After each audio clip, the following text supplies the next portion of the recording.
Assalamu alaikum all. So today I'm going to be talking about planting halal money seeds and it will harvest. Now this is a great tip from Dave Ramsey and it explains how to kind of think about your money. And I want to explain how this can apply to Muslims as well and just sort of planting our halal money seed. So yeah, I just want to say welcome to Simple Muslim Money, which is all about simple halal investing and personal finance for Muslims. Now just a quick disclaimer, this is not financial advice and just my opinion for entertainment and information purposes. So let's get into it. So who is Dave Ramsey? So if people out there that don't know who he is, he's like a personal finance guru. He's really famous. He had like a radio show, which is kind of like online now. And his book, The Total Money Makeover, has something like 28,000 reviews, like a really popular book. And what's really interesting about him is that he's quite a religious guy, like Christian. But I think a lot of the principles that it says also apply to us as Muslims as well.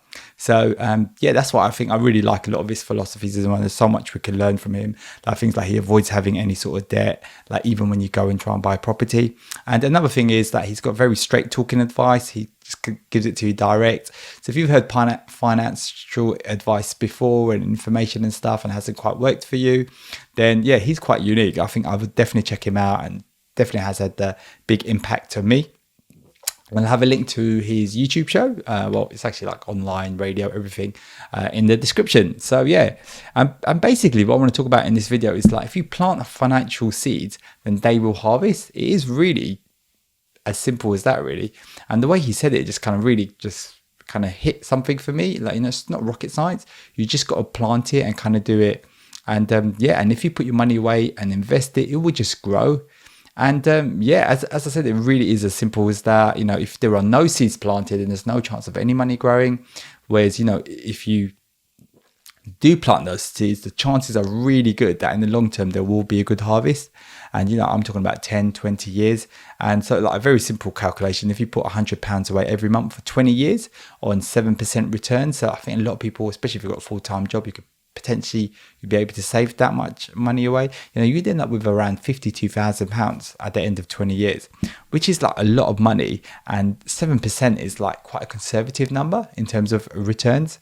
And, you know, even if I'm wrong and you don't get that much, you get 45k or 40k, that's still something you've done with your money. And, you know, this is over 20 years and this is with £100 per month. Imagine if you like doubled that or, you know, tripled that even. So, you know, if you find ways to do stuff like that. And the key lesson is always, and this is the thing that always comes back to, and I need to kind of remember this myself as well, is let time do the work. So it's all about, you know, having the money, you know, putting away, not kind of thinking about it and just letting the system do its stuff, let the process happen, let the money just keep, your returns keep kind of compounding like a snowball. So the snowball goes down a hill, it picks up more snow and it gets bigger and bigger and bigger and bigger and bigger. And the power of compounding is so amazing. It's like something that if you don't know about it, I've done a video about it, so definitely sort of check that out. And also as Muslims, you know, we trust in God, you know, we believe that God will always have the best plan for us, but we also need to kind of help ourselves as well. And there's the hadith, so the story from the time of the Prophet, peace be upon him, which was about the camel. It's always talking about tying your camel. So like, even though we need to have trust in God to, you know, look after the camel, but doesn't mean that we just leave the camel roaming around. Like we make sure we tied the camel up, we take right precautions and things like that, and then we put our trust in God. So that's the same thing I feel like I'm talking about here is, you know, you plant your financial seeds. At the end of the day, you know, God, Allah, like makes the best plan for us. So, but we need to try and do everything we can to try and plant those seeds. And this kind of got me thinking, do I have enough financial seeds planted? And, you know, I do have things like ISAs and stuff like that. I've got the pension as well. And, you know, I have some money invested for the kids, but there's still, I feel like I can do more and maybe I can really think about sort of planting these seeds and not getting too sort of carried away or trying to complicate things too much. Yeah. And I need to kind of think about how I can put more money away. Like, you know, I have some money here and there. So maybe, you know, I'm just kind of saving it. Whereas really I should think about, you know, planting those seeds, investing that money.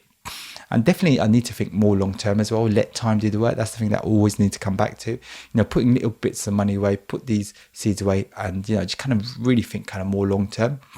And yeah, you know, I was confused initially on what to invest in, but now I can just kind of invest in Islamic index funds. You know, I've spoken about them on my channel loads and loads. I just kind of need to maybe step that up more, kind of invest a bit more money into that. And the next thing I want to say is a good way to think about money is like your health. So, a lot of people avoid doing money and things like that because it's so long term. I don't have to worry about it. When I'm older, I'll worry about it and things like that. But the money is almost like, there's some way to think about it. It's like your health. If you don't look after your health now, then later on you're going to feel the effects. The same with money. And I think like as people, it's very hard for us to like think like that and kind of think that long term. And, it's very hard to kind of, set these things up you think you can worry about later and procrastinate and things like that. So it's about just really just kind of just knuckling down, just switching off everything, switching off all distractions, sitting down and just sorting out your money just like that. So I just want to say, thanks for watching this. If you've got any comments, please put them down below, and I really appreciate it if you smash that like button. And take care. Assalamu alaikum.